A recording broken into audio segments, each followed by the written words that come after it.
Okay. तो हमने course start किया था, क्या नाम है कोर्स का? New testament.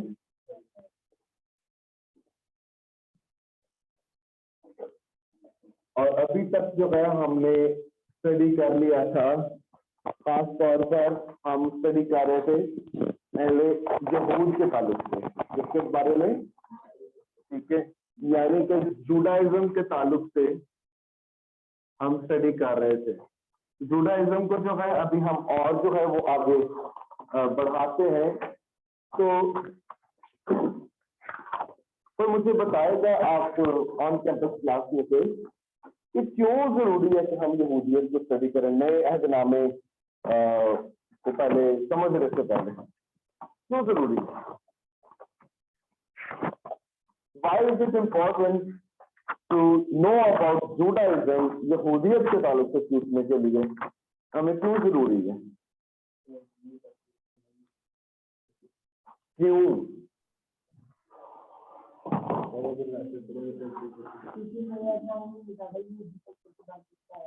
यहूदी कल्चर के बारे में बताया गया। और परफेक्ट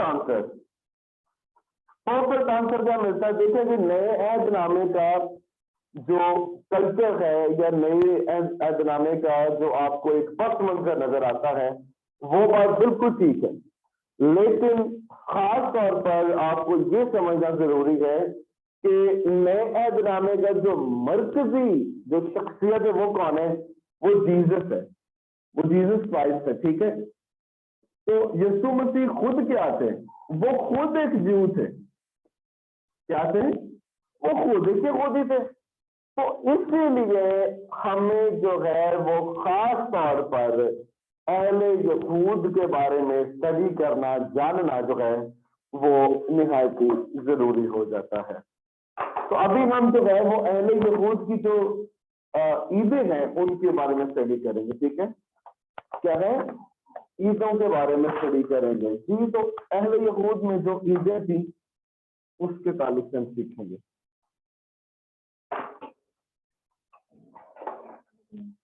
ये तो इधर बैठे हुए ना, तो ये इनको भी कोई ले आओ।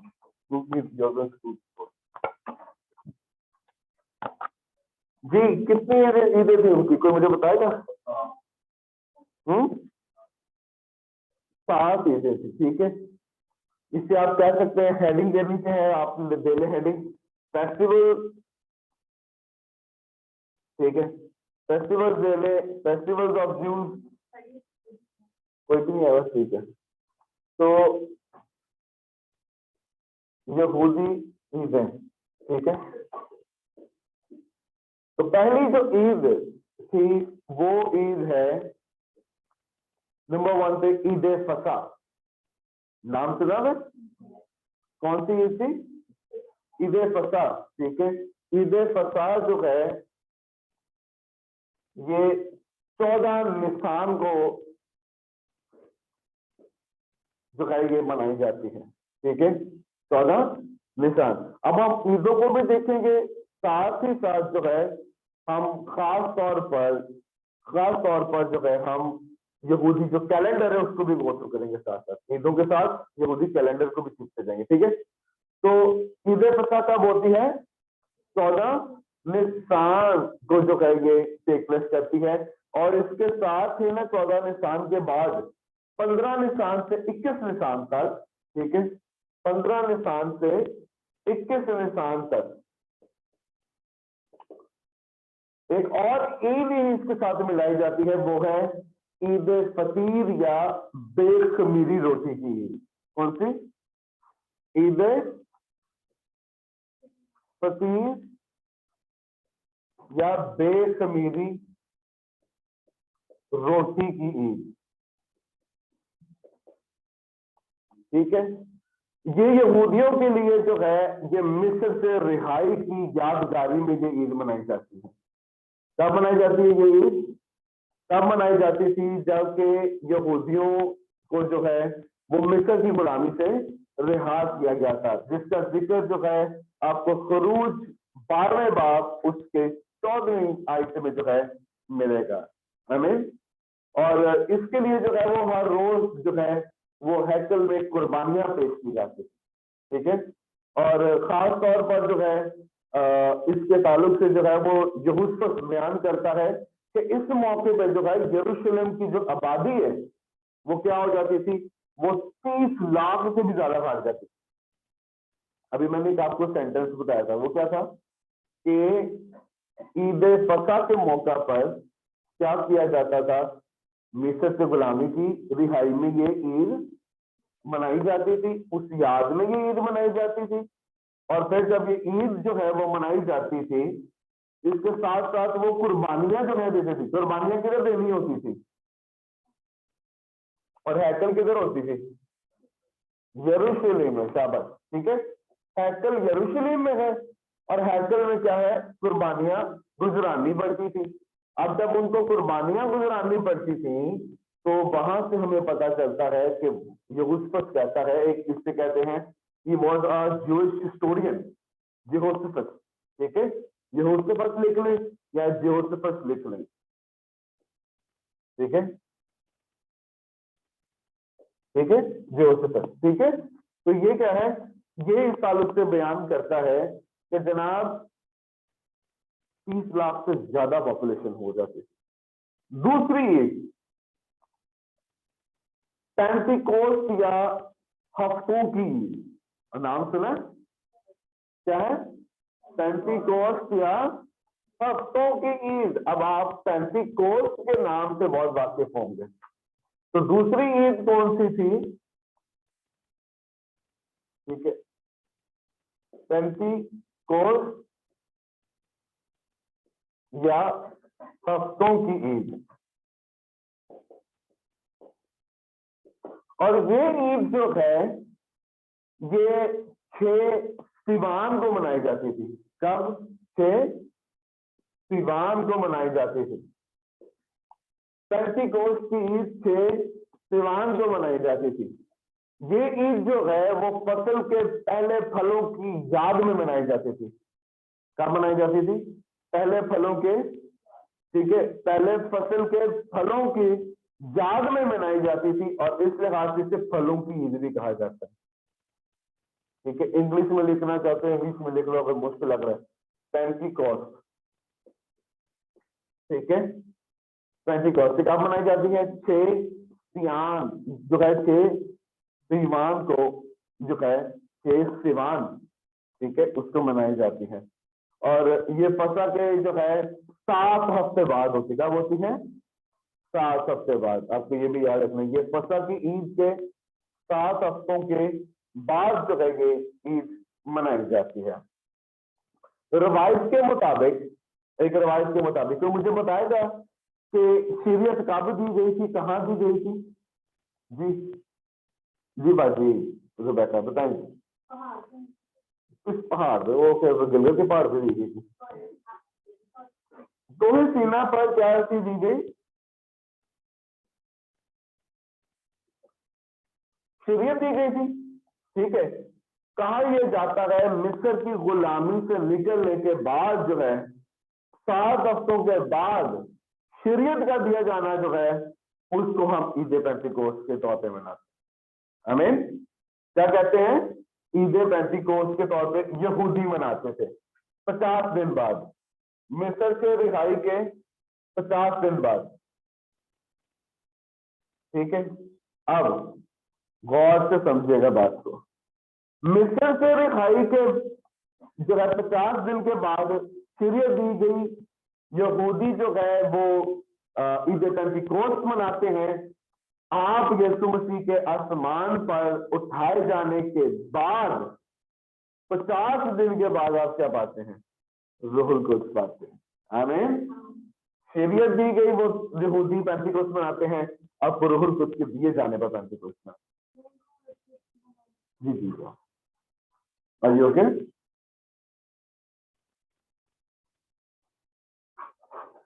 अच्छा, तो ईद पेंटिकोस्ट। तीसरी ईद लिखे,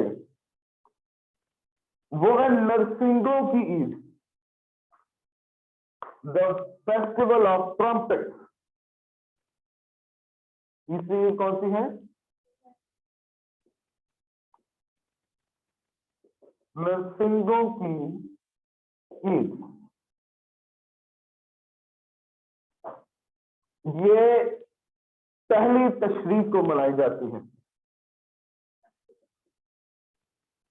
ठीक है, फर्स्ट तशरीक को मनाई जाती है। ठीक है,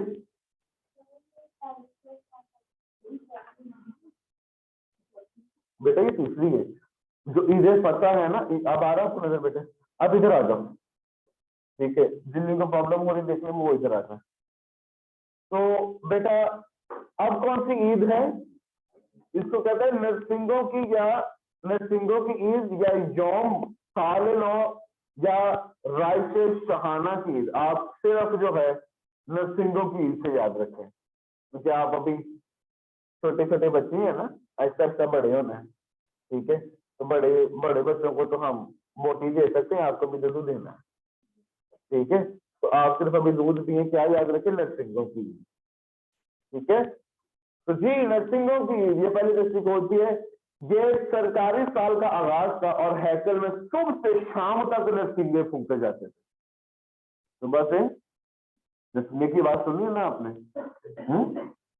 नरसिंगे सुबह से लेकर शाम तक जो है वो फूके जाते थे। इसका जिक्र जो है आप गिनती हवाला लिख लें, गिनती 29वां बाब उसकी पहली 6 आयात में आपको इसका हवाला मिलेगा। गिनती की किताब 29वां बाब उसकी पहली 6 आयात में।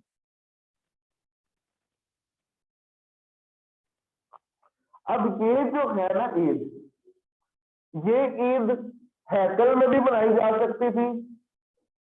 और आप मुझे बताएंगे ऑन कैंपस वाले जो क्लासेस वाले, आप प्लीज अपनी राइटिंग स्पीड तेज कर दें, एक दूसरे को डिस्टर्ब मत किया करें। जो मिस हो जाता है उससे बाद में कंप्लीट करें, लेकिन दूसरों को डिस्टर्ब ना करें। ये मेजॉरिटी ईद कहां पे मनाई जाती थी? हैकल में। ठीक है, अब ये ईद हैकल में भी मनाई जा सकती थी, और हैकल के अलावा यहूदियों की कौन सी वो जगह थी जहां पे वो इकट्ठे होकर शरीयत को सीखा करते थे? बताएंगे आप। इबादत खाना। तो ये ईद इबादत खाना में भी जो है, यानी सिनेगॉग में ये ईद मनाई जाती थी। ठीक है, तो इसलिए जरूरी नहीं होता था कि आप जो है वो यरूशलेम सफर करके जाए और हैकल में ही ये इस चीज को मनाए। चले जी, चौथी ईद के बारे में लिखे, वो है यौम कफारा। यौम कफारा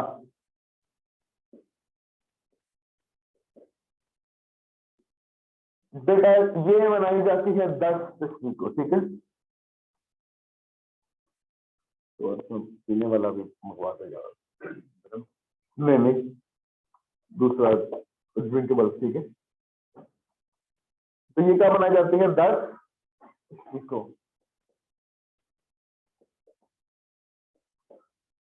बेटा यौम कफारा जो है ये ईद की बजाय दर हकीकत एक रोजा था। क्या था? ये एक रोजा था, और इसमें जो है सरदार काहिल जो है पूरी कौम बनी इसराइल के लिए जो है कुर्बानी चढ़ाया करता था, और उसका खून जो है वो लेकर पाक-तीन मकाम में जाता था। सुना है आपने इसके ताल्लुक से? और बेस्ट एग्जांपल जो है आप सब नोट कर लें, अहबार 16वें बाब में इसके जो डिटेल है वो आपको मिलेगी। अहबार 16वें बाब में आपको इसकी डिटेल जो है वो सीखने को मिलेगी। अच्छा,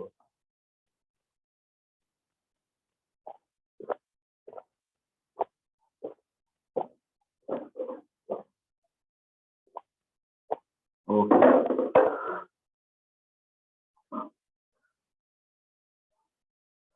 अहबार 16वें बाब में इसकी, तो होता क्या था, जल्दी से वर्ब नहीं बता देता हूँ क्योंकि आप जो स्कॉलर तो है नहीं, आप बड़े मसरूफ तरीन लोग हैं। हालेलुया, बाइबल से पढ़ने नहीं जाते कि जनाब करने वाले लिखवाए थे वो देख लेंगे। कूड़ा डाला जाता था, लाटरी डाली जाती थी। ठीक है, उसमें पर्चियों पे जो है ना 2 चीजें लिखी जाती थी, खुदा और आजादी। ठीक है, पर्चियां बनाई जाती थी, इसे कहते हैं, सही जो इसकी वर्डिंग है वो उसे कहते हैं कूड़ा डालना। क्या कहते हैं? पर्चियां डाली जाती थी। ठीक है, और 2 बकरे जो है वो सामने रखे जाते थे। ठीक है, और फॉर एग्जाम्पल बकरा ए बकरा बी। बकरा ए के ताल्लुक से जनाब जी लॉटरियां लेके आई गई हैं, फिर किया गया अगर उससे खुदा के नाम का कुरा निकले तो उससे खुदा के लिए कुर्बान कर दिया जाता था। अगर अज़ाज़ील का कुरा निकलता था तो क्या करते थे, उसे बियाबान में छोड़ दिया जाता था। या अगर एक का अज़ाज़ील का निकला है, एक का खुदा का निकला है, जिसकी लॉटरी खुदा पे निकलती थी उसको क्या किया जाता था, हैकल में ले जाकर कुर्बानगाह पे उसकी कुर्बानी गुजरान दी जाती थी। लेकिन जो अज़ाज़ील की कुर्बानी होती थी वो क्या करते थे, उसको बियाबान में छोड़ देते थे। इसीलिए जो है हमें यही सीखने को मिलता है कि हमारा फसा, हमारा जो मसीह यीशु है वो क्या हुआ, वो कुर्बान भी हुआ, वो छोड़ा भी गया था। आमीन। चलिए जी, तो यौम कफारा इसलिए मनाया जाता है। ओके जी, पांचवी ईद, ईद क़याम। क्या है? ईद क़याम। ये 15 से 22 तशरी को मनाई जाती है। ईद क़याम 15 से 22 तक।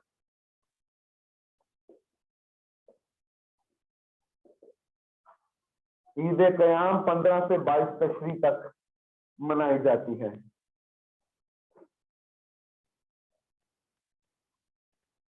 इसमें जो है लोग झोंपड़ियों में जो है यरूशलेम जाया करते थे और झोंपड़ियों में रहते थे। इसको अगर इंग्लिश में नाम आप सुनेंगे तो ज्यादा आपको मजा आएगा, द फेस्टिवल ऑफ टेंट। क्या है? The festival of tent. लोग क्या करते थे, वो झोंपड़ियों में जाकर वहां यरूशलेम में रहा करते थे। ठीक है, झोंपड़ियों से रहने की मुराद क्या है, ये उस वाक्य को याद करते थे कि जब उनके बाप दादा बियाबान में झोंपड़ियां लगाकर जो है वो रहा करते थे 40 वर्ष तक।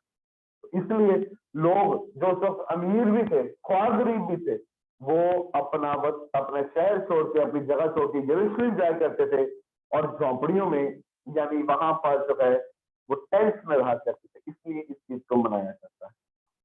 छठी ईद लिखे जी, उसे कहते हैं ईद तजदीद। क्या कहते हैं? ईद तजदीद। बेटा ईद तजदीद जो है वो 25, ठीक है, 25 कैल्सियों को मनाई जाती है। 25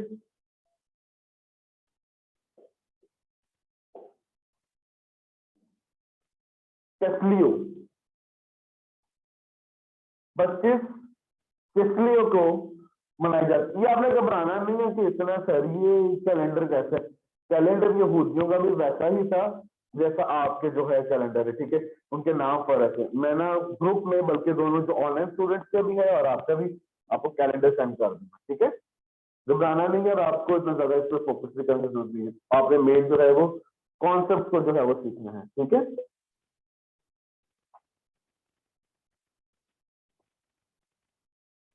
ओके जी।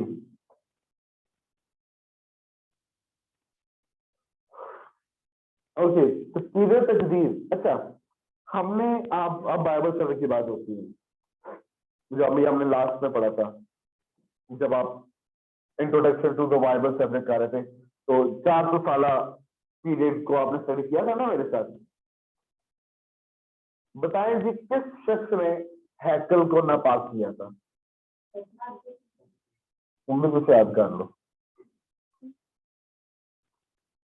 एपीफेनिस का दूसरा नाम क्या था? जिससे पागल कहते, बिल्कुल ठीक है, लेकिन क्या क्या नाम था वो जी? एपीमेनीस। ठीक है, एक रूलर था जिसका नाम था एपीफेनीस। ठीक है, तो जी मरियम, आपने कुछ पूछना है? जी, ये छठी ईद का नाम जो है वो दोबारा बताइएगा, समझ में नहीं आया। ईद तजदीद। ईद तजदीद, ठीक है, ओके इसे ईद तजदीद कह दें या ईद चरागा। ओके ठीक फाइन, है, थैंक यू। ईद तजदीद जी। तो ईद तजदीद कब मनाई गई थी? तब हैकल को इन्होंने क्या करना था, पाक साफ करना था। ठीक है, तो हैकल को जब पाक साफ किया गया तो उसकी याद में जो है वो ईद तजदीद मनाई जाती है। 7वीं ईद नोट कर लें, ईद फौरीम। ईद फौरीम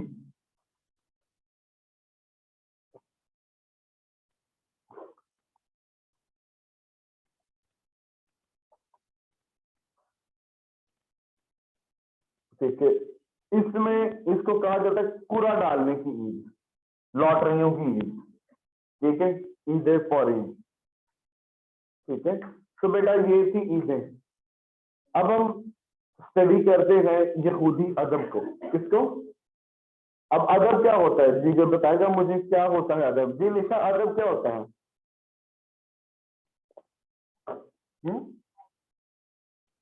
अच्छा ठीक है, यहूदी मैनर यानी हम स्टडी करेंगे। जी अदब क्या होता है? तरीका का। चलो, और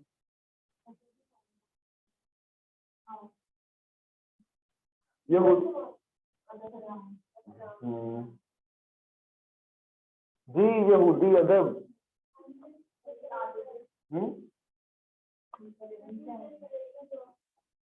मेरे बच्चों, यहूदी अदब से जो है वो मेरी जो मुराद है तो यहूदी लिटरेचर है, उर्दू अदब। क्या उर्दू की तमीज? अंग्रेजी अदब, क्या अंग्रेजी की तमीज? तो अभी जो है हम स्टडी क्या करेंगे, यहूदी अदब। इसका क्या मतलब है? यहूदी लिटरेचर। ठीक है, जूइश लिटरेचर के ताल्लुक से के बाद wall that is Jewish literature. ठीक है, तो आप लिख रहे हैं हेडिंग ये दे लें, यहूदी अदब। ठीक है, ऐसे लिखा जाएगा अदब। ठीक है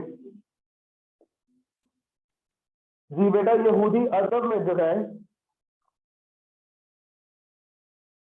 वो 3 मेन आप जो है हेडिंग्स दे सकते हैं। नंबर 1 उसमें आती है अहद अतीक। ठीक है, अहद अतीक यानी ओल्ड टेस्टामेंट, जिसका मैंने आपको एक और नाम भी बताया था। क्या था नाम इसका? तानाख। TANAKH। ठीक है, तानाख, ओल्ड टेस्टामेंट यानी तानाख। तो दूसरा हम जो बात करते हैं वो है एपोक्रिफा। एपोक्रिफा। ठीक है,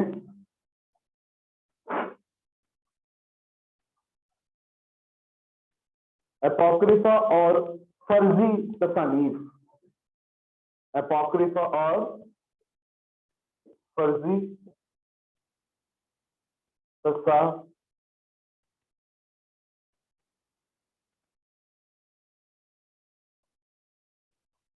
ठीक है,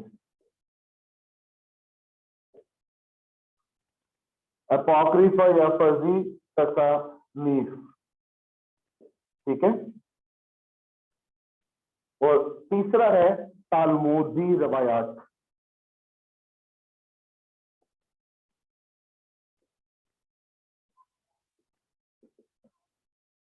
हेडिंग्स आपको लिखवा दी हैं, अब इस पे हम वर्बल डिस्कशन कर लेंगे। जी सिस्टर सबरीना,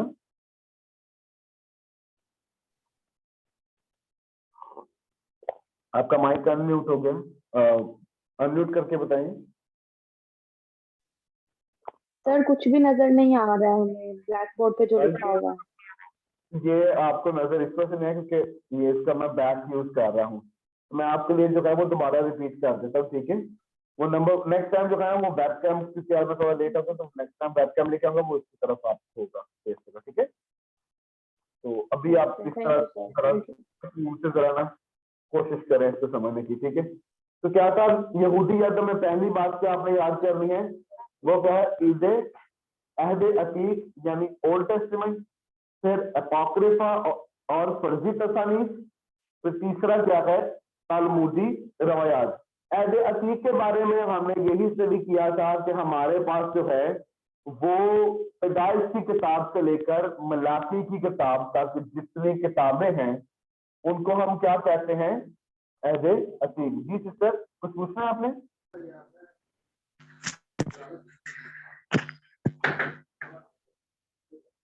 जी अस्सलाम। जी भाई, आपकी आवाज बहुत ब्रेक हो रही है। अच्छा चलिए मैं थोड़ा ऊपर कर देता हूँ। जी सिस्टर सबरीना, आपने कुछ पूछना है? नहीं सर, ये जा नहीं रहा खुद से। अच्छा जी, चल मैं ना इनकी जो पिक्चर्स है ना आउटलाइन, वो मैं ग्रुप में भी ना अभी आपको सेंड कर दूंगा सबको, ठीक है?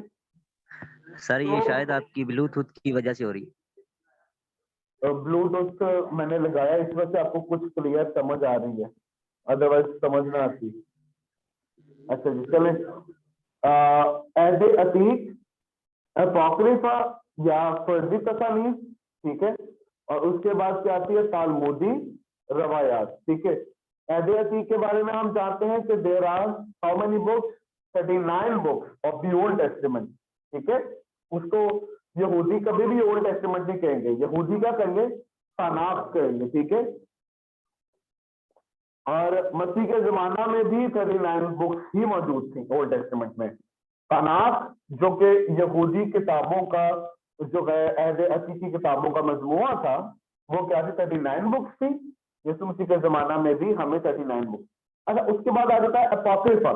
अब अपॉक्रिफा क्या होता है? ठीक है, अपॉक्रिफा का मतलब है वो तसानीफ जो गैर इल्हामी हो, ठीक है? वो तहरीरें, वो तहरीरें जो गैर इल्हामी हो, ठीक है? जो कि गैर इल्हामी करार दी जाए, जिसमें मनगढ़ंत कहानियां हो, ठीक है? जिसका इल्म इलाही से कोई वास्ता कोई ताल्लुक ना हो, उसको हम अपॉक्रिफा कहते हैं। अब बहुत सी ऐसी बातें हैं। अब देखिए, हर किताब को जज करने का एक रूल होता है। वो रूल ये होता है कि हम इस ताल्लुक से नोट करते हैं कि वेदर ये खुदा की तरफ से है, खुदा ने इसको जो है, क्योंकि हमने ये सीखा है ना कि तिमोथी को जो है पौलुस क्या बताता है? हर एक सहीफा जो खुदा के इल्हाम से, थियोस पेनेटोस, ठीक है? मतलब हर एक सहीफा जो खुदा के मुंह से निकला है, जो खुदा ने ब्रीफ आउट किया है, वो क्या है? वो इल्जाम, इस्लाह, तालीम, रास्तबाजी में तरबियत के लिए क्या है? फायदेमंद है। तो लेकिन जो किताबें जिनमें पता चलता है कि ये खुदा के इल्हाम की नहीं है, हम उनको क्या कह देते हैं? अपॉक्रिफा। फॉर एग्जाम्पल, कैथोलिक तर्जुमे में बारूक की किताब, फॉर एग्जाम्पल पहला मकाबीन, दूसरा मकाबीन। क्यों? क्योंकि नबूवत का काम तो मलाकी के जमाना में खत्म हो गया था, उसके बाद तो नबूवत का काम नहीं हुआ ना। तो खुदा क्या था? खुदा मलाकी से लेकर मत्ती तक जो है वो खामोश रहा, वो 400 साल तक खामोश रहा है। और इस 400 साल के गैप में वो पहला मकाबीन, दूसरा मकाबीन लिखी गई, ठीक है? तो इसीलिए हम उसको क्या कहते हैं कि ये अपॉक्रिफा है। ये वो किताबें हैं जो कि गैर इल्हामी है, ठीक है? फिर एक और है, मैंने आगे लिखा था अपॉक्रिफा और फर्जी तसानीफ। अब फर्जी तसानीफ क्या है? फर्जी तसानीफ ऐसी हैं, फॉर एग्जांपल हनूक की किताब कभी आपको पढ़ने का मौका मिले, अगर आपके पास टाइम हो तो प्लीज प्लीज आप लाजमी पढ़िएगा हनूक की किताब। हनूक की किताब में बताया गया जनाब किस तरह से जो है फरिश्ते वो इंसानी रूप में जो है वो उतर आए और उन्होंने यहाँ पर शादियां की, उनकी औलाद हुई, वो किस तरह खूनखार भी बन गए। अब ये फर्जी तस्वीर से इसमें खुदा का क्या मुकाशफा मिलता है? कुछ मिलता है ये खुदा का मुकाशफा? नो। इसलिए हम उनको क्या कहते हैं?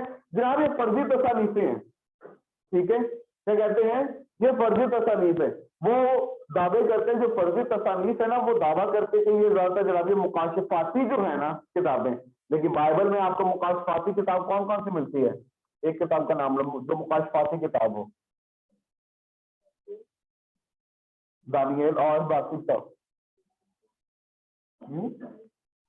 मुकाशफा, ठीक है?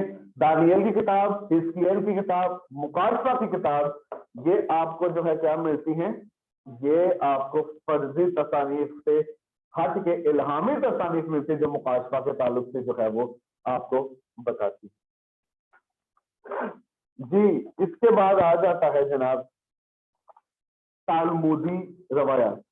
ठीक है, तालमुदी रवायात। बेटा उस टाइम पे यीशु मसीह के दौर में और यीशु मसीह से पहले भी तनाख के साथ साथ यहूदी रवायात जो सीना ब सीना दिए जाती थी उनको हम तालमुदी रवायात कहते हैं। मेरी लाइब्रेरी से वो लेके आना दोबारा से, मैं आपको दिखाता हूँ। क्या दी जाती थी? रवायातें दी जाती थी। फॉर एग्जाम्पल तालमुद को जो है, ठीक है, वो कहते थे जनाब ये जो है ये दर हकीकत जो है ये इंटरप्रिटेशन है शरीयत की। किसकी इंटरप्रिटेशन है? शरीयत की इंटरप्रिटेशन है। और तालमुद जो है ये यहूदी रवायात को कहते हैं, जो कि यहूदी स्कॉलर जो है सीना ब सीना लोगों में जो है वो ट्रांसफर किया करते थे। और फिर बाद में ये तालमुद की किताब, ठीक है, ये तालमुद है, ठीक है, ये बाद में जनाब ऐसे छपने लग गई थी, इस तरह से हार्ड कॉपीज में आने लग गई। फॉर एग्जाम्पल इस तालमुद में जो है आपको ये देखेगी, इधर ध्यान दीजिएगा बेटा, इसमें जो है आपको कायन हाबिल और बाबल के बुर्ज के ताल्लुक से रवायात के बारे में सीखने को मिलेगा। अब्राहम की पैदाइश सदूम और अमूरा के ताल्लुक से, फिर रबियों की तालीम और जिंदगी के वाकयात के बारे में सीखने को मिलेगा। फिर जनाब जी आपको रबियों की जिंदगी के वाकयात, रबियों के अकवाल, इमसाल और रवायात के ताल्लुक से, ठीक है। तो ये जो है दर हकीकत यहूदी रवायात की बुनियाद होती थी तालमुद। लेकिन हम इसको गैर इल्हामी इसलिए कहते हैं कि ये दर हकीकत बहुत हद तक कुछ झूठी भी होती थी और ये वो भी होती थी जिनका टेक्स्ट के साथ, बाइबल के साथ, तनाख के साथ, अहद अतीक के साथ जो है कोई वास्ता और सरोकार नहीं होता था। ठीक है, तो ये तीन हेडिंग थी, हमें ये तीन जो है वो यहूदी के अदब में मिलता है जी। तो पहली बात क्या है? अहद अतीक, ठीक है, ओल्ड टेस्टामेंट, तनाख। नंबर 2 अपॉक्रिफा और फर्जी तसानीफ, एंड नंबर 3 तालमुदी रवायात। ओके जी, आगे बढ़ते हैं। अब आप आगे हेडिंग दे दें यहूदियों की इल्म इलाहियात, द थियोलॉजी ऑफ ज्यूज।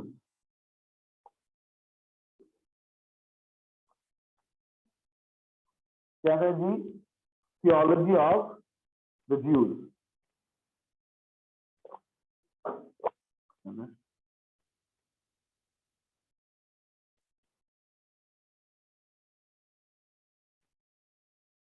2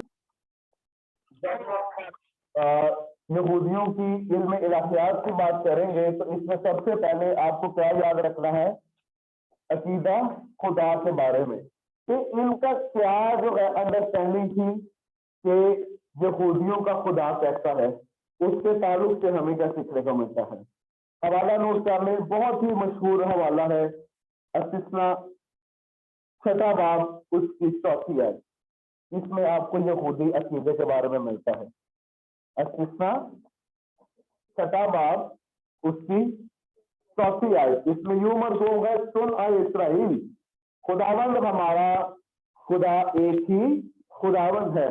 तो अगर मैं ये कह दूं कि यहूदी क्या थे खुदा के कीदा के तल से, तो यहूदी भी तौहीद परस्त थे।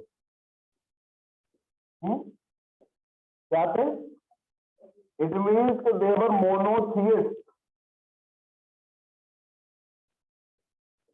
ठीक है, यानी एक खुदा को मानने वाले थे। सुन इस्राएल, खुदावंद हमारा खुदा एक ही खुदावंद है। दूसरी बात, इंसान, ठीक है, इल्मुल इंसान के बारे में क्या इनका अकीदा था, या इंसान के ताल्लुक से ये क्या अकीदा जो है वो अपने में रखते थे। ये इस बात पर ईमान भी रखते थे, यकीन भी रखते थे कि इंसान बांदर नहीं था। ठीक है, ये इस बात पे पूरा इत्तेकाद भी रखते थे कि इंसान जो है उसको खुदा ने जो है वो तकलीफ किया है। आमीन। तीसरी बात,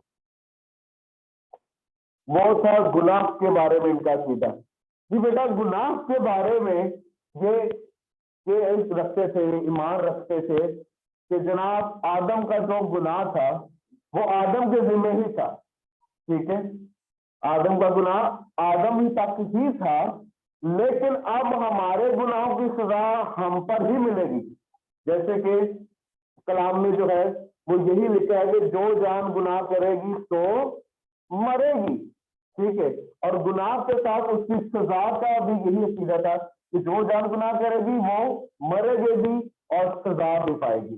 तो उनका गुनाह का अकीदा क्या था कि आदम का जो गुनाह करना है वो उसकी हद तक था, हमारे जो गुनाह है वो हम पर ही लागू होते हैं। ठीक है, लेकिन हम क्या कहते हैं, नहीं जनाब, एक ही लापरवाही की वजह से सब गुनहगार ठहराएंगे और एक ही की रास्तबाजी के सबब से सब के सब रास्तबाज ठहरे हैं। आमीन। इसको कहते हैं गुनाह का अकीदा। आप डिटेल में भी इसके बाद में पढ़ेंगे। उसके बाद है चौथा पॉइंट है क़यामत के ताल्लुक से इनका अकीदा। ठीक है, या आखिरत के ताल्लुक से। ठीक है, इल्मुल आखिरत यहूदियत की क्या थी, ये भी ईमान रखते थे कि जनाब मुर्दे जी उठेंगे। ठीक है, मुर्दे क्या है, जी उठेंगे। और यीशु मसीह ने भी जो है हमें मसीहियत में यही सिखाया है, वो खुद भी जी उठ के उसने हमें दिखाया है। हमें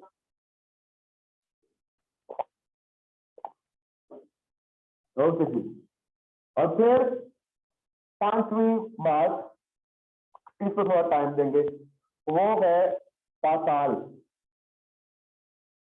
पाताल, ठीक है, जहन्नुम कह लें या दोज़ख कह लें।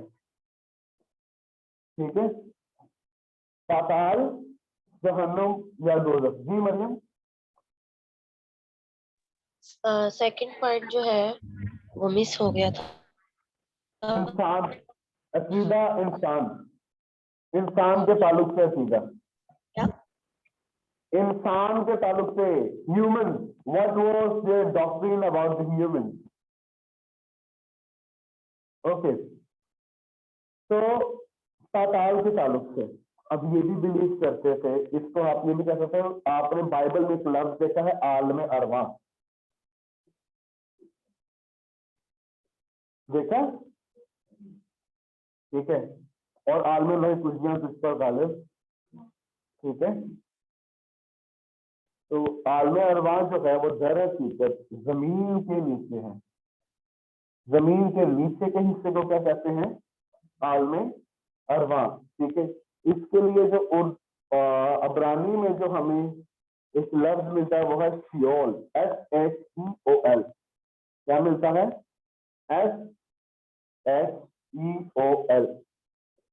शियोल का मतलब कोई सजा वाली जगह नहीं थी।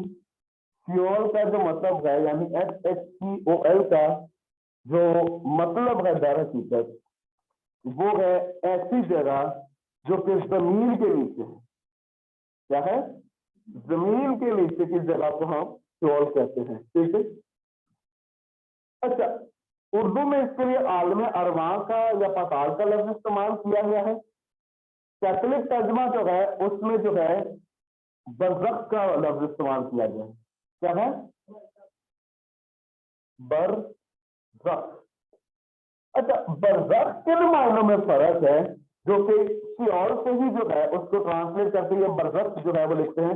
वो ये कहते हैं जनाब जी, इसमें सजा का जो है कोई जिक्र नहीं, बल्कि आम मायनों में ये ऐसा मुकाम है जहां मरहूम अफराद क़यामत तक जो है वो वहां पर रहेंगे और उसके बाद जो है उनका फैसला किया जाएगा।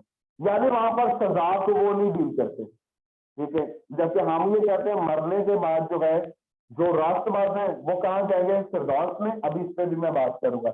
लेकिन जो गुनाहगार हैं, जो यीशु मसीह के इनकारी हैं, मुनकर हैं, वो क्या होंगे, वो पाताल में जाएंगे। वहां पर रोना और दांत पीसना होगा। पर यहूदी जो कैथोलिक तर्जमा है, जो कि बरज़ख का जो मायने पेश करते हैं, वो ये पेश करते हैं जनाब, वो ऐसी जगह जहां पर वो लोग रहेंगे क़यामत के दिन तक के लिए।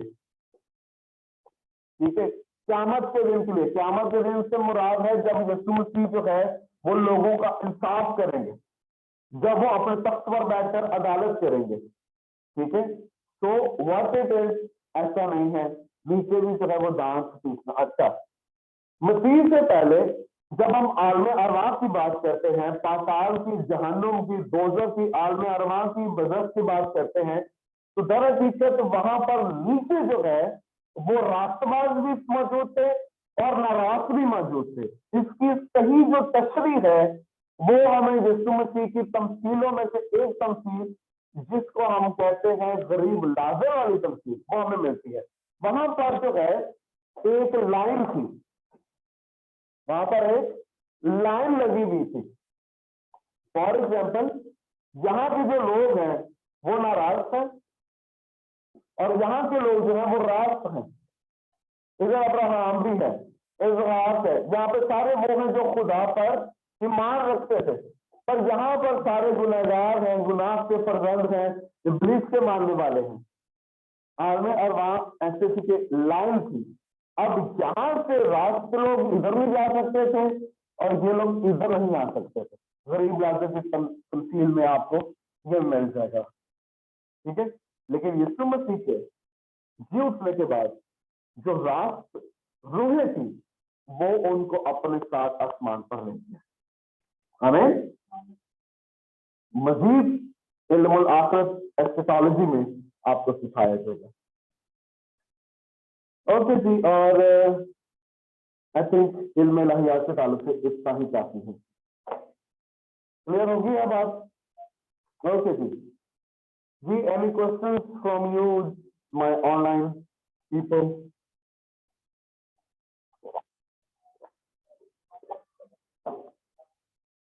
कोई क्वेश्चन आप में से?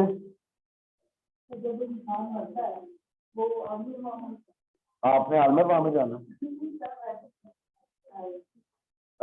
देखो, जो नाराज लोग हैं वो तो नीचे ही जाएंगे, पर आपकी रूह आलमर वहां में नहीं जाएगी। आपकी रूह जो है, जब मसीह पर ईमान रखते हो, ठीक है, तो आपको मसीह के पास, मसीह ने क्या कहा, देखेगी हवाला जात को समझा कर, मसीह ने कहा जहां मैं हूँगा वहां तुम भी होगे, तो मसीह के आलमर वहां में, चलो ठीक है जी, आलमर अगर वो आलमर वहां में भी होगा हम वहां पे जाने के लिए तैयार हैं। ठीक है, लेकिन मसीह ने जो ये कहा था जहां मैं होऊंगा वहां तुम भी होगे। उन्होंने तू जाएगा मैनू ना जाते। ठीक है, जो नाराज लोग हैं ना, जो मसीह पर ईमान नहीं लाते, जो मसीह के मुनकर हैं, जो मसीह को रद्द करते हैं, वो जो है वो आलमर वहां में जाएंगे। ठीक है, वो जो है वो पाताल में जाएंगे। ठीक है, वो जो है वो शेओल में जाएंगे। इसका जो इंग्लिश में वर्ड है, सॉरी, जो ग्रीक में वर्ड है वो है हेडी, ये भी लिख लें। ग्रीक में जो बज़र्ग या पाताल या आलमर वहां के लिए जो वर्ड इस्तेमाल किया गया वो है हेडी। हेडी का मतलब ये है वो जगह जहां पर मातम और डांस सीखना होगा। ठीक है, तो आप हेडीज में नहीं जाओगे, आप किधर जाओगे? आप उस जगह पर जाओगे। इसलिए यीशु से कहा था तो आज मेरे साथ हेडीज में होगा, मेरे साथ टाइप पर दास में होगा, तो इसे डाले वहां नहीं कर सकती, मेरे साथ आसमान पर है। ठीक है, जो बच्चे ने कहा जहां मैं जाता हूँ वहां तुम भी होगे। अब फिर इसमें डिबेट आ जाती है, रोजी पत्रस वाला तो वाकई है कि उसके आलमर वहां में जाकर भी मुनाफिक थी, वहां पे मुनाफिक थी, वो सारा अगले आप थर्ड ईयर तक आप सीख लोगे। ठीक है, अगली आप जो है नया चैप्टर जो है वो लिख लें, और ये भी हम स्पीड और जल्दी से करेंगे, वो है अहद जदीद का तारफ। Welcome to the new Testament. अभी तक हम 400 सालों की बात कर रहे हैं, अब हम बात करेंगे जो है अहद जदीद की। तो introduction to the new testament. ठीक है, अहद जदीद का तारफ। तो अहद जदीद के तारफ में सबसे पहली बात जो आपने याद रखनी है, सबसे पहली बात जिसको हम स्टडी करेंगे वो अहद जदीद की किताबों के ताल्लुक से बात करेंगे। क्या बात करेंगे? किताब। ठीक है, अहद जदीद बतौर एक किताब। ठीक है, तो आप सबसे पहले जो है हम नाम को देख लें। ठीक है, आप हेडिंग दे दें नाम, किताब को हेडिंग देके, सब हेडिंग दे दें नाम। जी एज ए जदीद और एज ए अतीक में क्या फर्क है? एज ए अतीक जो है यानी पुराना अहदनामा, ठीक है, उसमें खुदा ने उनको शरीयत और अमालों पर पाबंद रहने के हुक्म दिया था। बुनियाद क्या थी एज ए अतीक की? अमाल और शरीयत, ठीक है। जबकि एज ए जदीद की बुनियाद क्या है? वो फजल और सच्चाई है। आमीन। हवाला नोट कर लें, यूहन्ना पहला बाब उसकी 17वीं आयत, वहां पर आपको यही सीखने को मिलता है कि शरीयत तो मूसा की मार्फत मिली, पर फजल और सच्चाई हमें किसकी मार्फत मिला है? यीशु मसीह की। और फिर 14वीं आयत में भी आपको ये मिलता है कि कलाम मुजस्सम हुआ, फजल और सच्चाई से मामूर होकर हमारे दरमियान रहा, हमने ऐसा करार देखा जैसे बाप के इखलासे का। तो जी यूहन्ना 1:14 और यूहन्ना 1:17, ठीक है। लेकिन अब आपने जो है वो ये भी नहीं सोचना कि अच्छा जी जनाब वो तो सीरियस का अहद है, हमारा तो फजल का अहद है, ठीक है, तो तजाद पैदा नहीं कर लो। दोनों अहदों में एक चीज कॉमन थी, और वो जो चीज कॉमन थी वो था ईमान। ईमान किस पर? ठीक है, पुराने अहदनामा में भी आपको ईमानदारों के ताल्लुक से मिलता है, ठीक है। वो क्या थे? अब्राहम, ठीक है, जिसका जिक्र आपको पैदाइश 15वें बाब 6 आयत में मिलता है, ठीक है। तो अब्राहम जो है वो खुदा पर ईमान लाया था।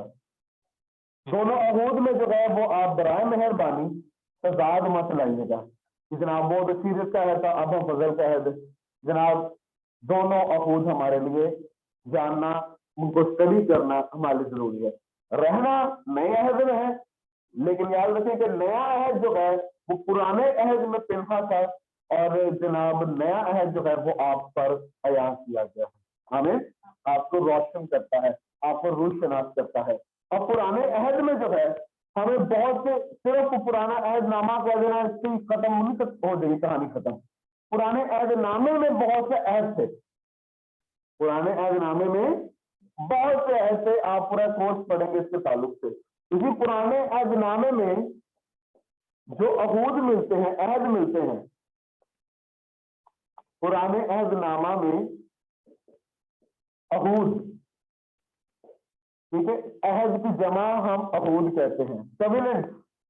तो नंबर 1 हमें आदम के साथ खुदा का अहद के बारे में सीखने को मिलता है। नंबर 2 हमें लूत के साथ खुदा अहद जो है बांधता हुआ नजर आता है। अब्राहम हमें नजर आता है।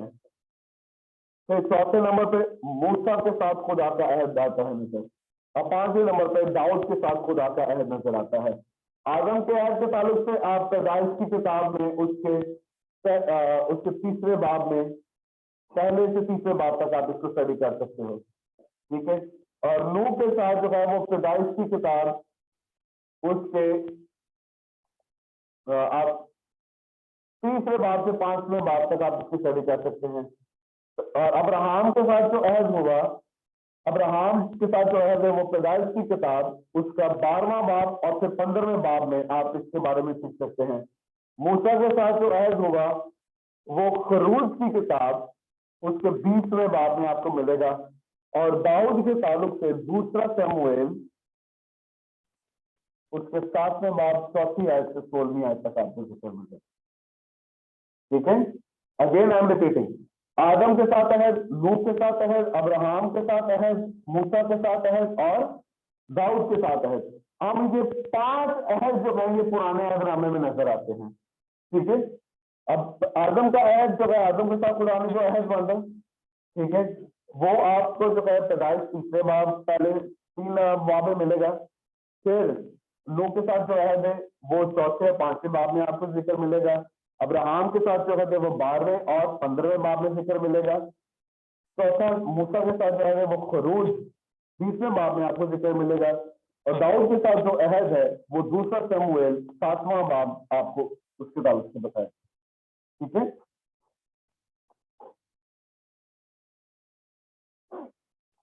अब अगर मूसा के अहद तो देखें, तो मूसा के दौर में जब आप खरूज 20वां बाब पढ़ते हैं तो वहां पर लोगों ने ना बड़े जो है वो दावे से कहा, जनाब हमें बता हमें दिखा, जो तू कहेगा हम वो करेंगे। होता क्या है, थोड़ी देर के बाद वो डामाडोल हो जाते हैं, वो नहीं उसको जो है कर पाते। क्यों? Because they were actually forgetting the god, the god who was actually giving them love and peace. वो खुदा जो उनसे मोहब्बत और फजल का अहद रखता था पहले भी, ठीक है, वो उस अहद को भी भूल रहे थे। ठीक है, तो अहद जब तोड़ा गया, अब हमारा नोट कल ज़बूर 78 इस ताल्लुक से बयान करता है कि वो उस अहद को बार बार तोड़ते रहे। Psalm 78 वो उस अहद को बार बार तोड़ते रहे, वो उसको पूरा ना कर पाए। खजात की किताब में भी आपको यही मिलेगा, क्या कर रहे थे, वो नाफरमान हो गए थे, वो अहद पर पाबंद नहीं रह पा रहे थे, वो हुक्मों पर अमल नहीं कर पा रहे थे। इसलिए खुदा ने क्या कहा, खुदा ने ये कहा कि जनाब अब मैं तुमसे एक नया अहद बांधूंगा। क्या कहा?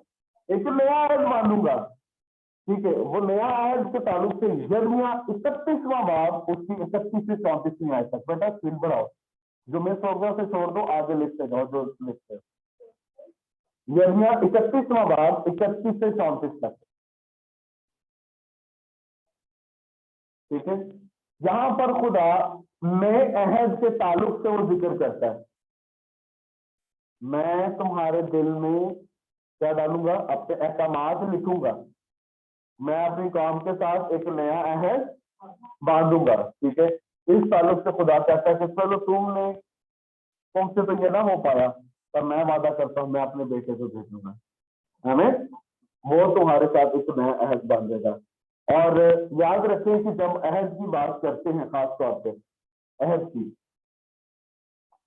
ठीक है, अहद का मतलब क्या? अहद का मतलब है कॉन्ट्रैक्ट। क्या है? ठीक है, उर्दू में अगर आप समझना चाहते हैं तो अहद का मतलब है मुआयदा। ठीक है, एग्रीमेंट, ये भी आप वर्ड यूज कर सकते हैं। तो what is a covenant? A covenant is basically a contract. ठीक है, a covenant is basically an agreement. ठीक है, तो उस एग्रीमेंट के लिए खून का छिड़काव किया जाना जरूरी था। क्या था? मूसा के साथ जब खुदा ने अहद बांधा, तो उसके बाद अहद के संदूक के ऊपर खून का छिड़काव किया गया ताकि उस अहद पर मोहर हो सके। और जब कलीसिया के साथ मसीह ने अहद बांधा तो उसने अपने लहू से अहद बांधा। हमें हमें ये आपको मैं तैयार कर रहा हूँ क्या, इस तरह जो सीजन आएगा आप उसको एंजॉय करने वाले हो। ठीक है, तो अहद की तस्दीक कब होती है? जब खून का छिड़काव किया जाता है। जब खून छिड़का जाता है और खून के छिड़कने से अहद पर क्या होती है, उसकी तस्दीक होती है, उसकी मौत होती है। अच्छा, इसके लिए जो यूनानी लफ्ज हमें मिलता है अहद के लिए, वो लिख ले, वो है दाया ठीके, कवेनेंट। इंग्लिश में हम क्या कहते हैं? कवेनेंट। और क्या कहते हैं? दाया ठीके। ठीक है, दाया ठीके। अब आप अहद को चेंज नहीं कर सकते। फॉर एग्जाम्पल, आप बेटा आपके सामने आपको ये एक शख्स है, ठीक है, मैंने इसके साथ एक अहद मानना है। ठीक है, मैंने इससे कहा है मैं तेरे साथ एक कॉन्ट्रैक्ट ये रखना चाहता हूं कि तू रोज सुबह 6 बजे मुझे आके उठाया करेगा, 7 बजे मेरा ब्रेकफास्ट तैयार किया करेगा, जब मैं स्कूल से वापस आऊंगा तो मेरा खाना तैयार किया करेगा, जब मैं रात को सोने लूंगा तो उससे पहले तुम्हें टांगे दुबारा करेगा, फिर उसके बाद जो है खाना खा के वापस घर जाया करेगा। अब ये कहे ठीक है कि मैं एक्सेप्ट करता हूँ, लेकिन आप ऐसा करो तो पहले के वक्त मैं खाना नहीं बनाया करूंगा, रात को आपके पैर भी मैं दबाकर आपको चलाकर जाया करूंगा। ठीक है, तो मैं लग रही बात जो समझाना चाह रहा हूँ, वो क्या करना चाह रहा है, वो अहद को चेंज करना चाह रहा है, और अहद चेंज नहीं हो सकता। या तो ये उस अहद को क्या करेगा, एक्सेप्ट करेगा, या तो कहेगा सॉरी, नहीं हो सकता। अहद को चेंज नहीं किया जा सकता। ठीक है, ठीक है, अहद को चेंज नहीं किया जा सकता, लेकिन अहद को या तो आप एक्सेप्ट कर सकते हैं या रिजेक्ट कर सकते हैं। अब आप खाका जो है नए अहदनामे का वो देखते हैं। अभी हमने किस पे बात की है? नाम पर। ठीक है, तो जी पुराना ऐहदनामा और नया ऐहदनामा, अभी हम किताब पर ही बात कर रहे हैं।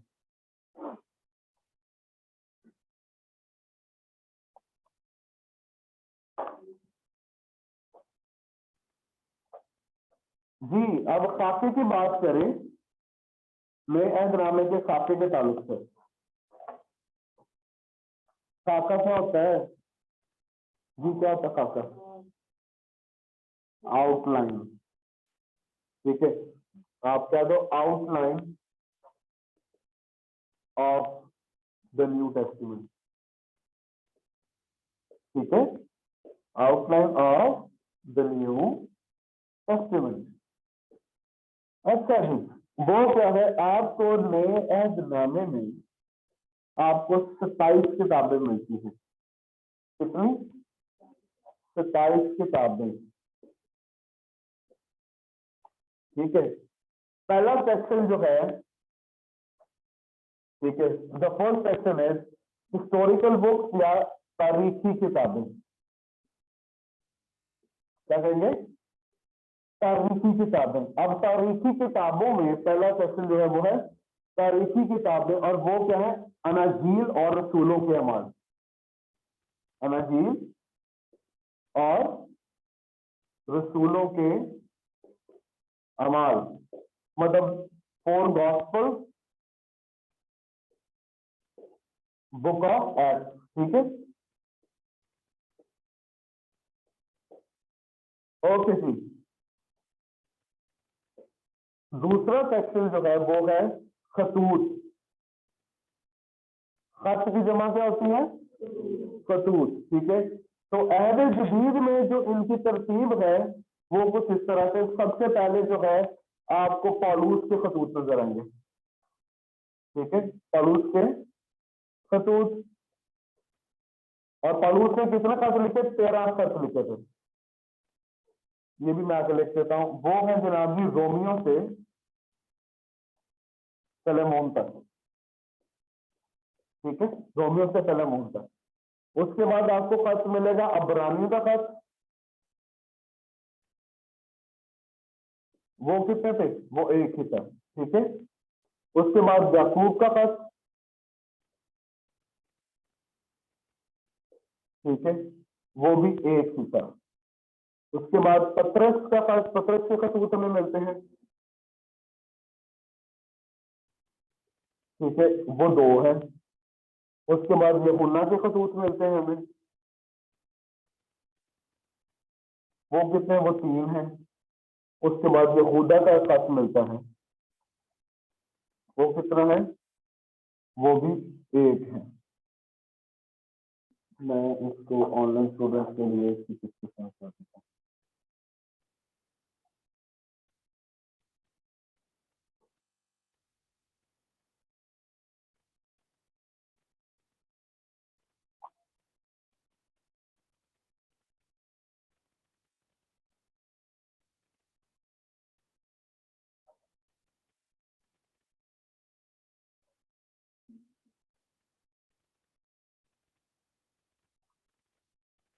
जी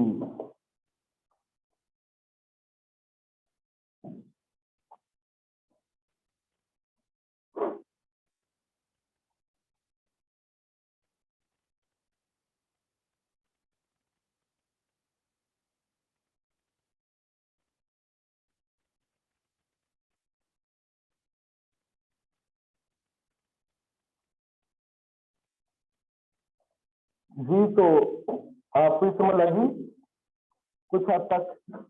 ठीक है, आपको क्या पहले मिल रहा है? ठीक है, बताओ बताओ। ठीक है, क्या है? तारीखी किताबें, फिर खतूत आपको आते हैं, और फिर आपको जो है एक और सेक्शन नजर आता है, वो है नबूवत की एक किताब नजर आती है। नबूवत की किताब का बेटा क्या पढ़ी है? नबूवत की किताब कौन सी किताब है? यूहन्ना आरफ का। तो आपको ये किताबों के बारे में सीखने को मिलता है। ठीक है, यूहन्ना आरफ का मुकाशफा।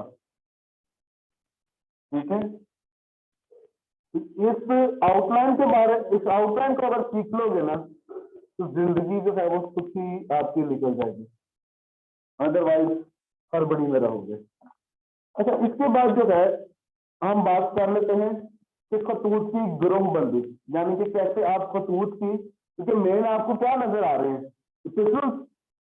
मेन आपको क्या नजर आ रहे हैं, खतूत नजर आ रहे हैं ना। तो खतूत को जो है ना हम इनके ग्रुप्स बना लेते हैं कि कैसे कैसे खत थे, किन क्या क्या खतों का क्या मतलब था, वजह क्या थी, क्यों लिखे गए। तो अब हम इनकी खतूत की ग्रोहबंदी को देख लेते हैं।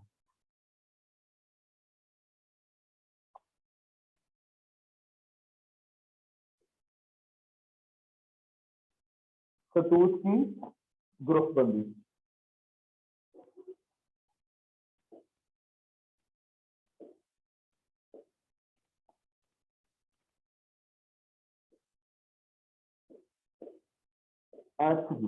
जब हम खतूत की गिरोहबंदी करते हैं ना तो बेटा सबसे पहले जो है, ठीक है, हमें गिरोहबंदी में इसलिए ये याद रखना चाहिए कि आखिर किन हालात में लिखे गए, क्यों लिखे गए, किन को लिखे गए, किस वजह से लिखे गए। हम इस वजह से खतूत की गिरोहबंदी या उनको जो है डिफरेंट ग्रुप में डालते हैं। तो पहला जो ग्रुप है ना वो है खास कलीसियाओं को जो खत लिखे गए थे, खास कलीसियाओं को, जो खास कलीसियाओं को खत लिखे गए थे वो था रोमियो का खत, ठीक है, पहला और दूसरा करंथियों, उसके बाद गलतियों का खत, उसके बाद इफ्सियों का खत, उसके बाद फिलिपियों, ठीक है, उसके बाद पहला और दूसरा थिस्सलुनीकियों,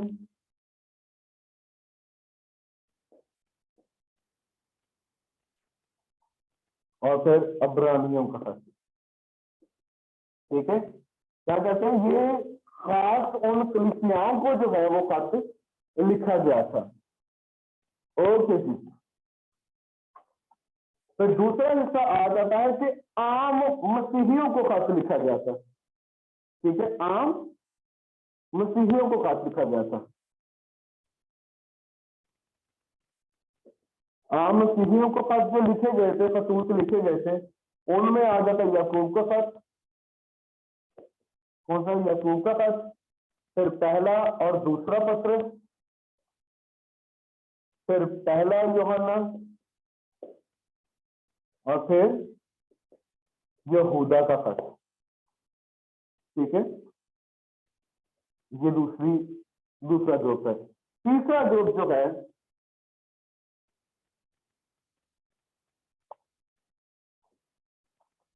तीसरा जो ग्रुप है वो है अफराद को, मतलब इंडिविजुअली जो है अफराद को खत जो लिखे गए, उनमें आ जाता है जनाब पहला और दूसरा तीमुथियुस, ठीक है, उसके बाद तीतुस का खत, उसके बाद फिलेमोन का खत, और दूसरा और तीसरा यूहन्ना, ठीक है।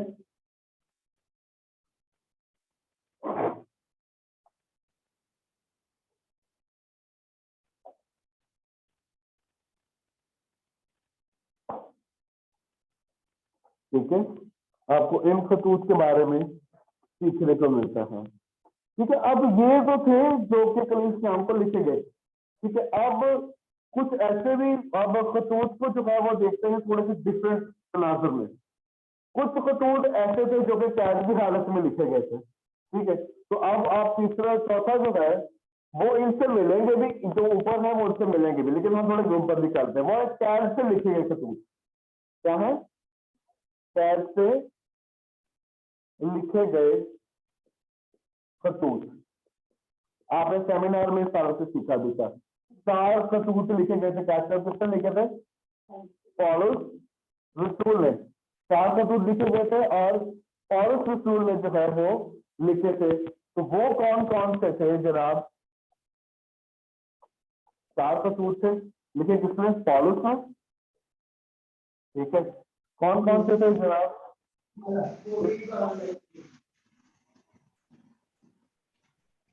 ठीक है, स्त्रियों का खत, उसके बाद है जनाब फिल्सियों का खत, ठीक है, उसके बाद है कुल्फियों का खत और सलेमोन, ठीक है। ये खतूत है जो कि पौलुस रसूल ने कैद की हालत में लिखे। फिर आपको मिलते हैं पासबानी खतूत। पासबानी खतूत, अब पासबानी खतूत है वो दो हैं, वो है नंबर 1 पे पहला और दूसरा तिमोथी, ठीक है, और फिर है तीसरा खत।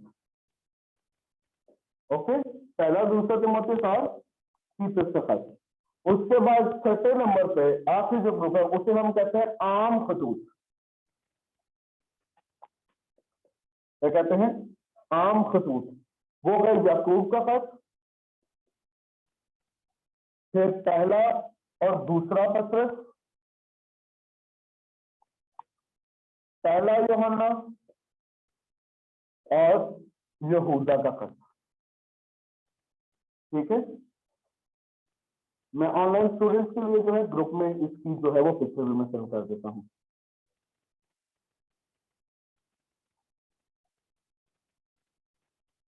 जी असलान, मैं भी कर रहा हूं।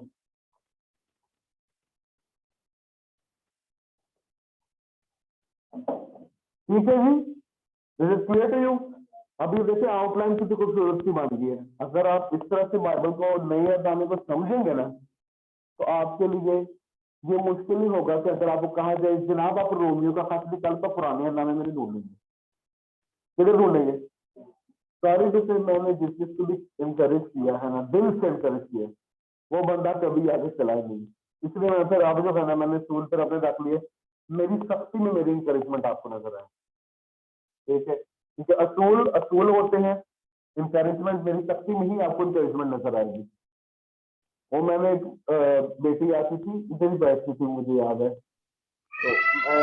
तो रोमियो का खत जो है पढ़ा रहा था, तो रोमियो के खत को जब मैं करवा रहा था तो मैंने कहा जी अब हम रोमियो के खत का मुताला करेंगे, वो पुराने दालों में रोमियो को। मैंने उसको करके मैंने कहा बेटा आप आके ना आप मेरे पास ऑफिस में आइएगा, आपको मैं ना प्रोसेस को गाइड करूंगी, ठीक है। तो ये थी ग्रुपबंदी, ठीक है।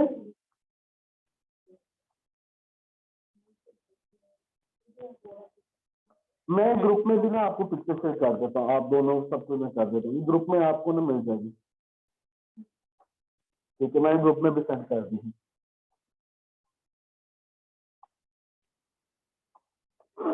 अच्छा जी, खतूत की ग्रुपबंदी के बाद जो है अब हम बात करते हैं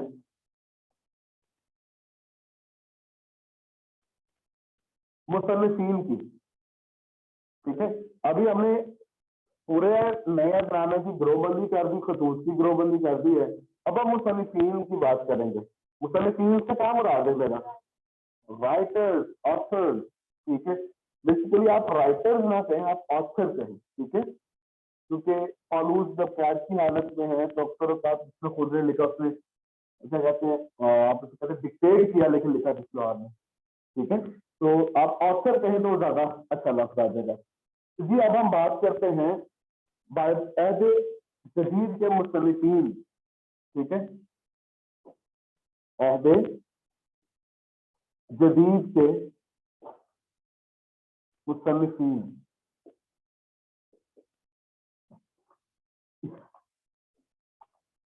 जी तो पहली जो किताब आपको नजर आती है वो है मत्ती की, मत्ती नजर आता है वहां पे आपको, ठीक है। मत्ती ने किताब कौन सी लिखी है? आप ऐसा करें, ऊपर हेडिंग दे दें मुसन्निफ, ठीक है, और फिर आगे हेडिंग दे दें किताब या किताबें या कुतब, ठीक है। किताबें ना लफ्ज से कुतब इस्तेमाल करें ज्यादा अच्छा। मत्ती ने क्या लिखी है जनाब, आपसे सुनूंगा मत्ती की। अच्छा जी, फिर उसके बाद मरकस, मरकस की। एक मैं बस स्टूडेंट था, वो मेरे से ना बाइबल नॉलेज ओ लेवल्स पढ़ा है, मैंने कहा बताओ जी मरकज की इंजील किसने लिखी, कहते हैं लूका ने। बहुत मैं कहा वाह, जा जी ले अपनी जिंदगी, मैं की बात कर रहा हूँ। लूका हमें कौन मिलता है आगे, डॉक्टर लूक, लूका मिलते हैं। लूका ने क्या लिखा है, लूका की बस, हाँ बस यूहन्ना की इंजील भी लिखी है लूका ने। लूका ने रसूलों के अमाल भी लिखी है, अमाल की किताब भी लिखी है, ठीक है।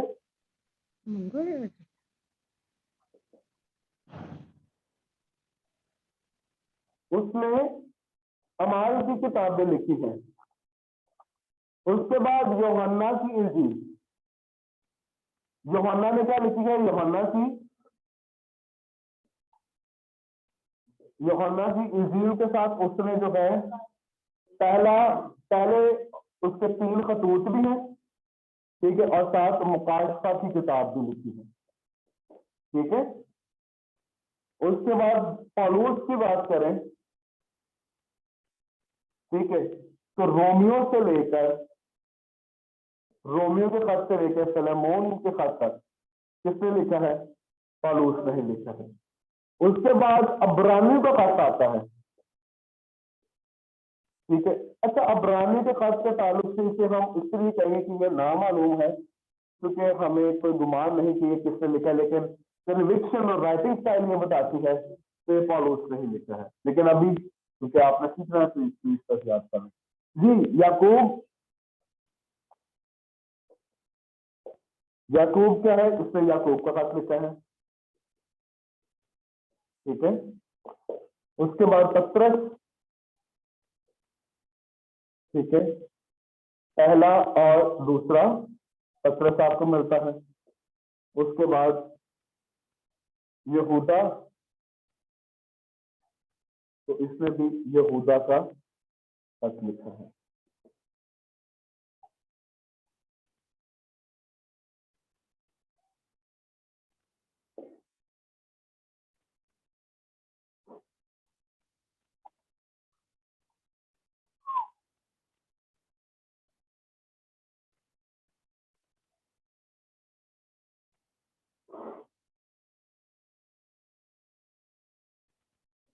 क्लियर हो गया जी, ये फटाफट जी नोट कर लें, आपके पास और आगे सिर्फ 10 मिनट है और हमने जो है वो आगे टेक्स्ट का एनालिसिस करके फिर ही जाना है, थोड़ा सा रह गया है। इसके बाद बेटा आपको जो है आप स्टडी करेंगे अहद जदीद का तारीखी अरसा, ठीक है। अहद जदीद का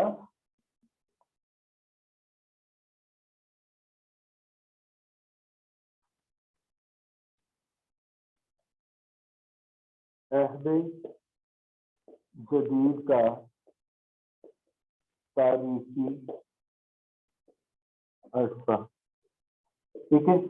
इसके लिए मैं ऑनलाइन स्टूडेंट्स को भी और आपको भी एक पिक्चर सेंड कर रहा हूं, बल्कि मैंने पहले की भी थी, ठीक है। तो मैं दोबारा से सेंड कर रहा हूं, तो वो आप देखें, ठीक है। उसमें आपको डिटेल मिल जाएगी, ठीक है, कि किस तरह से इस तारीख का जो है आगाज हुआ।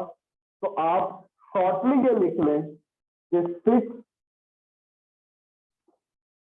5 to 6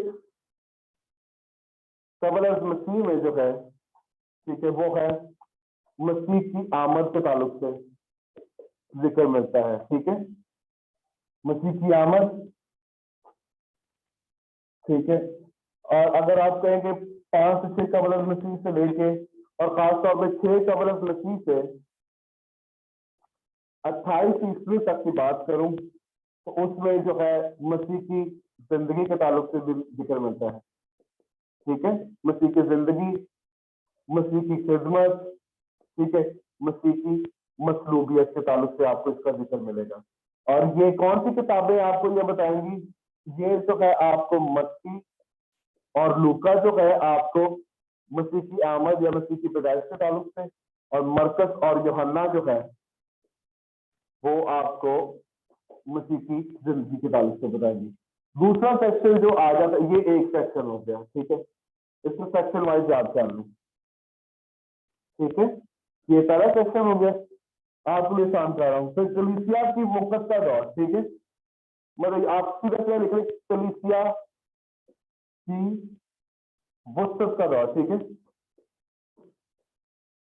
ठीक है, ये आप लिख लें जनाब जी 28 ईस्वी से 59 ईस्वी तक, ठीक है, यानी 28 एनआई डोमेनी से 59 एडी तक।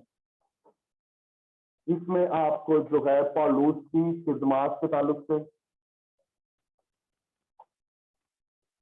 ठीक है, उसके तीनों मिशनरी जो सफर है उसके ताल्लुक से सीखने को मिलेगा। फिर पतरस की खिदमत, ठीक है, और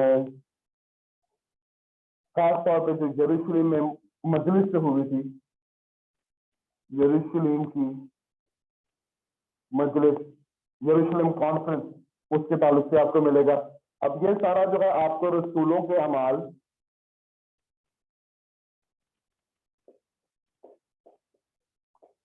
और दीगर खतूत में आपको जिक्र मिलेगा, ठीक है, एक ये सेक्शन आपको मिल जाएगा। आखिरी सेक्शन जो है, ठीक है,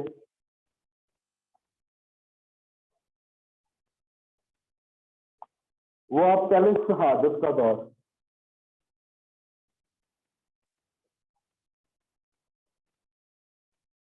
ठीक है, 60 ईस्वी से 100 ईस्वी तक, ठीक है। इसमें जो है आपको पौलुस रसूल की कैद के ताल्लुक से, ठीक है, फिर पतरस की वफात, ठीक है, यरूशलेम की तबाही भी मिलेगी इसमें,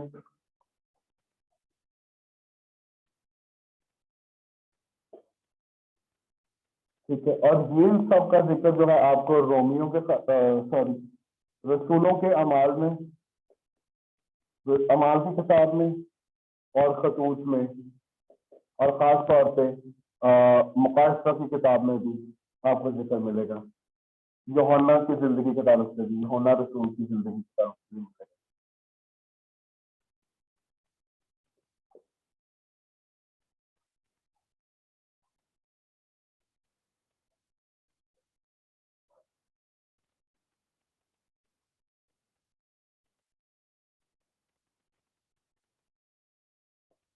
ये आपको भी मैं सेंड करता, मैंने इजी कर दिया है, तो आप इससे इसका फायदा हासिल जरूर कीजिएगा, ठीक है।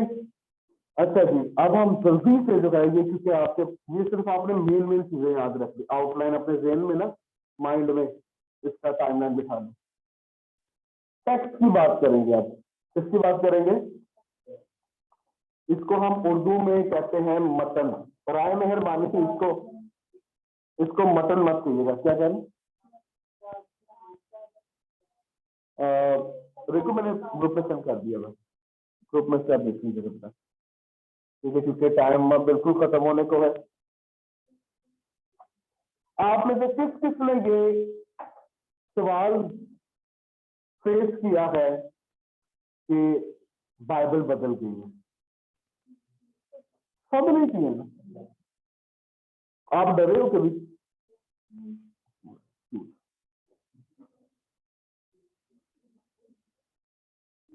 मतन, ठीक है, इंग्लिश में हम इसे क्या कहते हैं, टेक्स्ट, क्या कहते हैं, टेक्स्ट, ठीक है। टेक्स्ट में जो है सबसे ज्यादा जो बात की जाती है वो इस ताल्लुक से बहस की जाती है कि जनाब जी आपका जो नया अहदनामा है, जो न्यू टेस्टामेंट है, ये उस असली सूरत में नहीं है जिस असली सूरत में ये था, क्या कहते हैं, ये तब्दील हो गया है।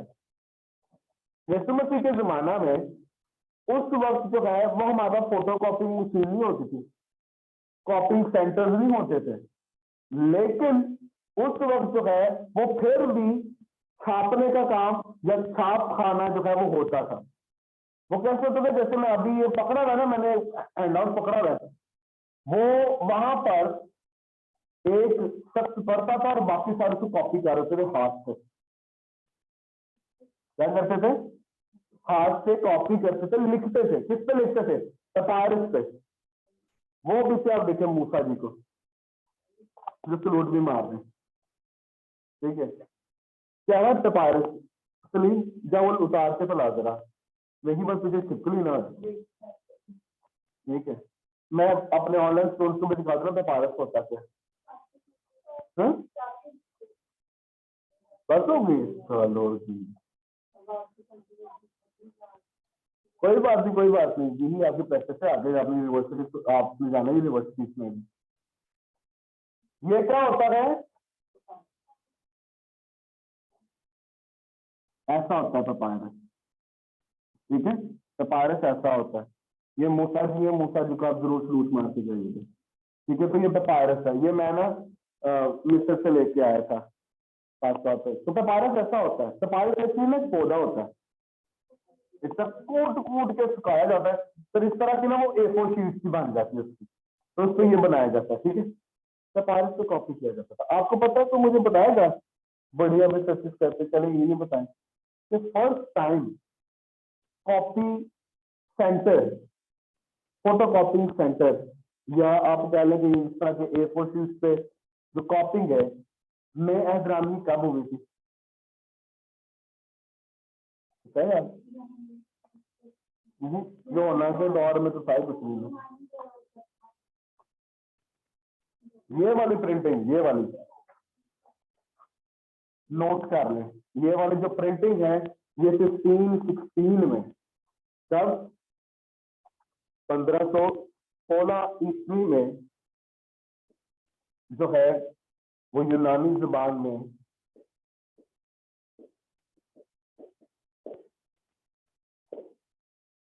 अहदे जदीद जो है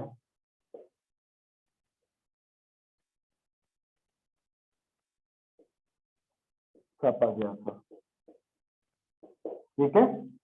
उससे पहले क्या थे?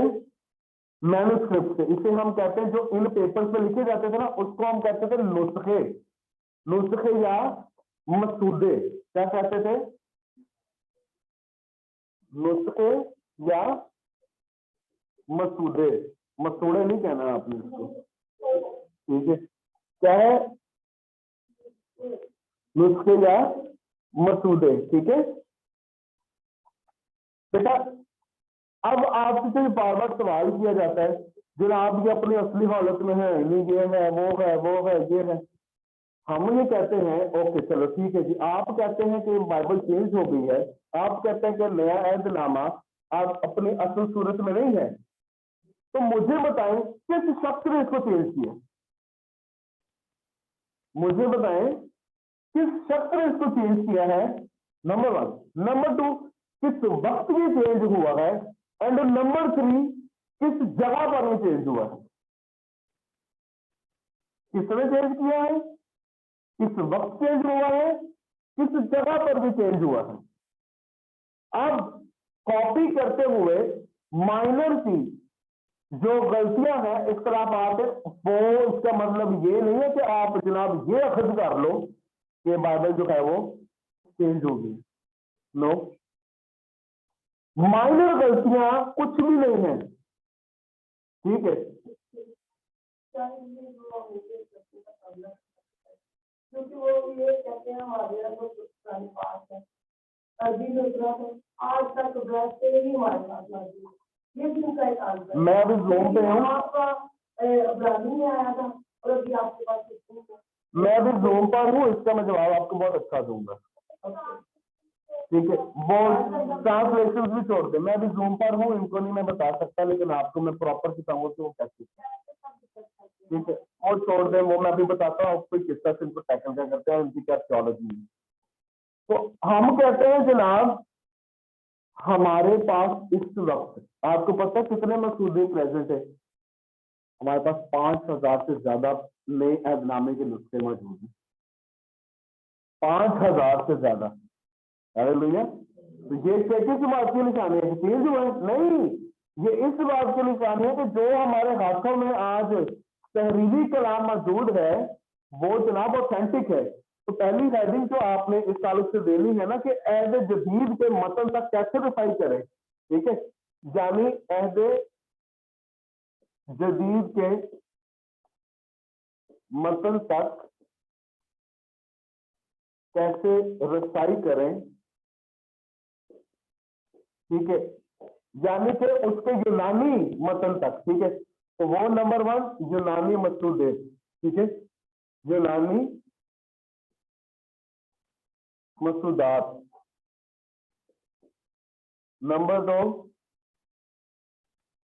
दीगर जुबानों में कुछ तराजुम मौजूद है, ठीक है।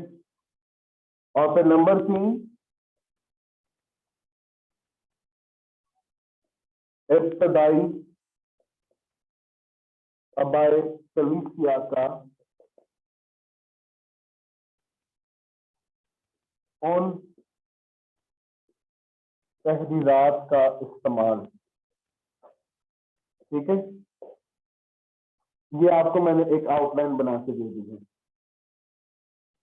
अभी हम इन तीनों पे जल्दी से बात करते हैं।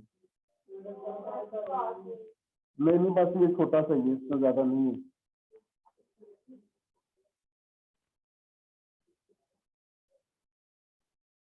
आज मत बात की है, मैं सुबह से 6 पीरियड पढ़ाए और फिर आपके सामने समझ लें कि 8 पीरियड दिन के पढ़ा दिए मैंने। कल भी मेरा ये था, कल भी ऑनलाइन था।